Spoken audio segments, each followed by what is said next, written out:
बहुत सुंदर सीख देने वाली कहानी। बनारस में एक चर्चित दुकान पर लस्सी का ऑर्डर देकर हम सब दोस्त यार आराम से बैठकर एक दूसरे की खिंचाई और हंसी मजाक में लगे ही थे कि एक लगभग 70-75 साल की बुजुर्ग स्त्री पैसे मांगते हुए मेरे सामने हाथ फैलाकर खड़ी हो गई। उनकी कमर झुकी हुई थी, चेहरे की झुर्रियों में भूख तैर रही थी, नेत्र भीतर को धंसे हुए किंतु सजल थे। उनको देखकर मन में न जाने क्या आया कि मैंने जेब में सिक्के निकालने के लिए डाला हुआ हाथ वापस खींचते हुए उनसे पूछ लिया, दादी लस्सी पीओगी?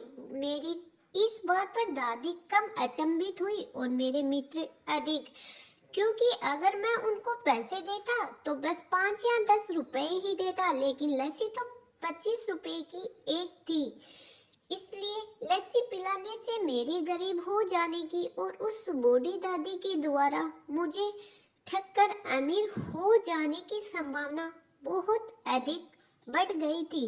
दादी ने सब कुछ चाहते हुए हामी भरी और अपने पास जो मांगकर जमा किए हुए 6-7 रुपए थे वो अपने कांपते हुए हाथों से मेरी ओर बढ़ाए। मुझे कुछ समझ नहीं आया तो मैंने उनसे पूछा, ये किस लिए? इनको मिलाकर मेरी लस्सी के पैसे चुका देना बाबूजी। भावुक तो मैं उनको देखकर ही हो गया था। रही बची कसर उनकी इस बात ने पूरी कर दी। एकाएक मेरी आंखें छलछला आई और भरभराए हुए गले से मैंने दुकान वाले से एक लस्सी बटाने को कहा। उन्होंने अपने पैसे वापस मुट्ठी में बंद कर लिए और पास ही जमीन पर बैठ गई। अब मुझे अपनी लाचारी का अनुभव हुआ, क्योंकि मैं वहां पर मौजूद दुकानदार, अपने दोस्तों और कई अन्य ग्राहकों की वजह से उनको कुर्सी पर बैठने के लिए नहीं कह सका। डर था कि कहीं कोई टोक ना दे, कहीं किसी को एक भीख मांगने वाली बूढ़ी महिला के उनके बराबर में बिठाए जाने पर आपत्ति न हो जाए। लेकिन वो कुर्सी जिस पर मैं बैठा था मुझे काट रही थी। लस्सी कुल्हड़ों में भरकर हम सब मित्रों और बूढ़ी दादी के हाथों में आते ही मैं अपना कुल्हड़ पकड़कर दादी के पास ही जमीन पर बैठ गया, क्योंकि ऐसा करने के लिए तो मैं स्वतंत्र था।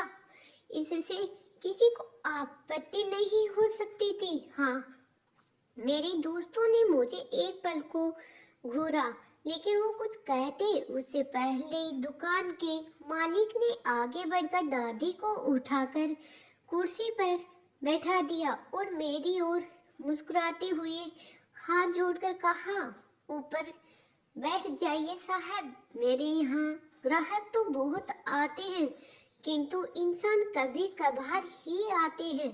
अब सबके हाथों में लस्सी के कुल्हड़ और होठों पर सहज मुस्कुराहट थी। बस एक वो दादी ही थी जिनकी आंखों में तृप्ति के आंसू, होठों पर मलाई के कुछ अंश और दिल में सैकड़ों दुआएं थी। न जाने क्यों जब कभी हमें 10-20 रुपए किसी भूखे गरीब को देने या उस पर खर्च करने होते हैं तो वो हमें बहुत ज्यादा लगने लगते हैं।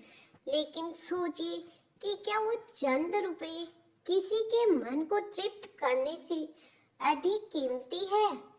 क्या कभी भी उन रुपयों को बियर, सिगरेट या जंक फूड पर खर्च कर ऐसी दुआएं खरीदी जा सकती है? जब कभी अवसर मिले ऐसे दयापूर्ण और करुणामय काम करते रहे, भले ही कोई अभी आपका साथ दे या ना दे, समर्थन करे या ना करे। सच मानिए, इससे आपको जो आत्मिक सुख मिलेगा वह अमूल्य है। अगर मेरी ये कहानी आपको पसंद आई तो लाइक, शेयर एंड सब्सक्राइब जरूर करें। Thank you.